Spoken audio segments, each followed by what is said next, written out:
તો આ તરફ વાપી પેડેસ્ટ્રીયન અંડરપાસમાં વરસાદી પાણી ઘૂસ્યા છે। વરસાદી પાણી ભરાતા સુરક્ષાના ભાગરૂપે તેને બંધ કરવામાં આવ્યો છે। ચોમાસાની સિઝનના પ્રથમ વરસાદમાં જ પાણી ભરાયું છે।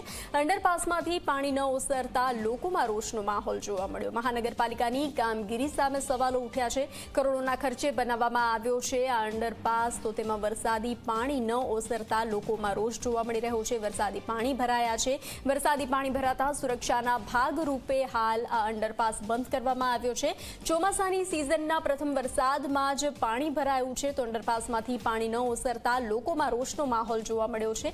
મહાનગરપાલિકાની કામગીરી સામે લોકો સવાલ કરી રહ્યા છે। કરોડોના ખર્ચે બનાવવામાં આવ્યો છે આ પેડેસ્ટ્રીયન અંડરપાસ, જેમાં વરસાદી પાણી ભરાઈ ચૂક્યા છે। વરસાદી પાણી ન ઓસરતા હાલ તેને બંધ કરવામાં આવ્યો છે। વલસાડ જિલ્લાના વાપીમાં ગઈકાલે ભારે વરસાદ વરસ્યો હતો। ભારે વરસાદ બાદ વાપીમાં ઠેક ઠેકાણે પાણી ભરાઈ ગયા હતા। ત્યારે બીજી તરફ વાપી મહાનગરપાલિકા દ્વારા જે પેડેસ્ટ્રીયન સબવે બનાવવામાં આવ્યું છે, એ પેડેસ્ટ્રીયન સબવે ગઈકાલ સાંજથી જ જે છે પાણી ભરાયા હતા। ત્યારબાદ મહાનગરપાલિકા દ્વારા અહીં આગળ જે છે આ સબવેમાંથી પાણી કાઢવાની કોશિશ કરી હતી, પરંતુ હજી સુધી આ પાણી જે છે એ બહાર નીકળી નથી શક્યું અને હાલમાં બી સબવે જે છે એ બંધ હાલતમાં છે। આપ જોશો તે પ્રમાણે અહીં આગળ મહાનગરપાલિકા દ્વારા બોર્ડ મારવામાં આવ્યું છે કે આ પેડેસ્ટ્રીયન જે બ્રિજ છે એ હાલમાં જે છે બંધ કરવામાં આવ્યું છે। અહીંથી આવતા જતા જે ઈસ્ટ અને વેસ્ટમાં જવા લોકોને ભારે મુશ્કેલીનો સામનો કરવો પડી રહ્યો છે। બીજી તરફ મહાનગરપાલિકા દ્વારા અહીં આગળ સબવેમાં પાણીના પંપ ગોઠવવામાં આવ્યા છે, તેના દ્વારા પાણી કાઢવાની કોશિશ કરી રહ્યા છે, પરંતુ હજી સુધી પાણી આમાંથી કાઢી શક્યા નથી। ત્યારે લોકોને તકલીફ પડી રહી છે। ત્યાં સીધા વાતચીત કરવાની કોશિશ કરશું અહીંયા એક ભાઈની સાથે। આપનું નામ જણાવો। હિતેશ પાંચાલ સાહેબ।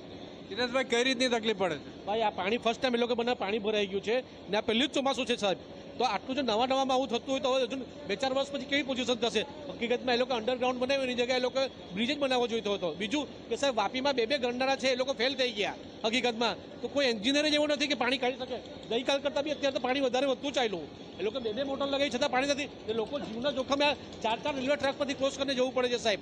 હકીકતમાં આ રેલવે ટ્રેક ના હું કે રેલવેમાંથી બચવા માટે કરેલું છે, પણ છતાં કોઈ આ તો શોભાના ગાંઠિયા જેવી હાલત થઈ ગઈ સાહેબ।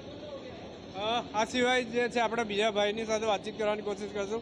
किस तरह की दिक्कत का सामना कर रहा है और आपका नाम बताइए। मेरा नाम मन्ना राठौड़ है।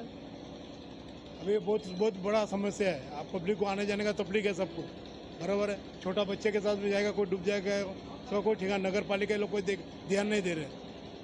आपकी क्या मांग है? हमारी मांग है कि इसको खाली करो तो ओवरब्रिज बना के दो।